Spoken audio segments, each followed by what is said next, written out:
This is Lisa. She works as a psychologist, specializing in trauma and helping people overcome their fears and past experiences. During her teens, she and her friends encountered an unimaginable experience when they visited Ridgewood Asylum. She returns to the asylum to confront her past and to reflect on that terrifying night. Join her as she revisits the place that changed her life forever.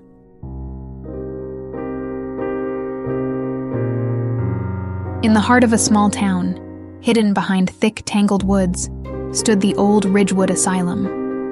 This once grand building had become a place of nightmares.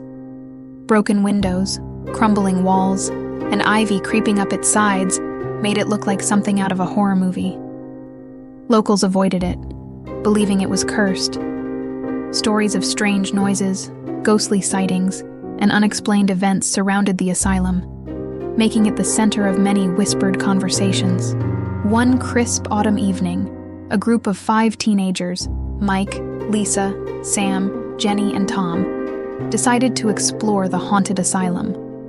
It was a dare, a test of bravery that none of them wanted to back down from. Armed with flashlights and their phones for recording, they made their way to the creepy entrance of Ridgewood Asylum. As they crossed the rusted gate, a chilling wind blew, and the air seemed to grow colder. The teenagers exchanged nervous glances but pressed on, their footsteps echoing on the cracked pavement. The entrance door was ajar, creaking as they pushed it open. Inside, the air was musty and filled with the scent of decay. The halls were lined with old medical equipment, scattered papers, and broken furniture. The walls, once painted white, were now stained with mold and graffiti. Their flashlights flickered, casting eerie shadows that danced along the corridors. As they ventured deeper, they heard whispers. At first, they thought it was the wind, but the voices grew louder. They seemed to come from all around, echoing through the empty halls. Then came the footsteps, soft at first, then louder, as if someone was following them. The teens turned, but there was no one there.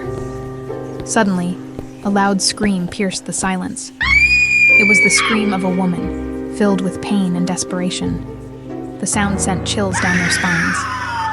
The group followed the scream to a locked door. The door was heavy and cold, and as they pushed it open, they felt a rush of icy air.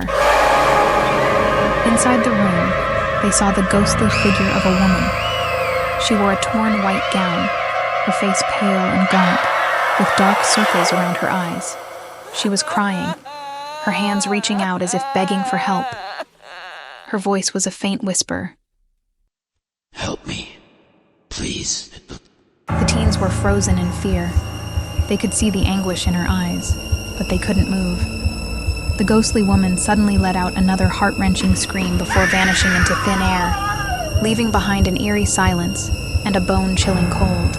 Panic set in, and the group ran for their lives. They sprinted down the halls, their flashlights flickering wildly. The whispers and footsteps followed them, echoing louder with each step.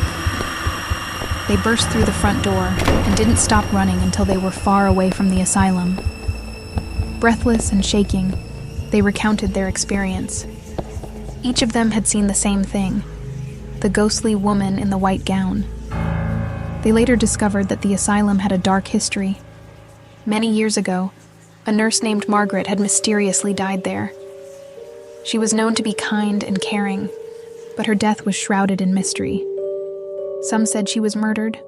Others believed she took her own life after being accused of a terrible crime she didn't commit.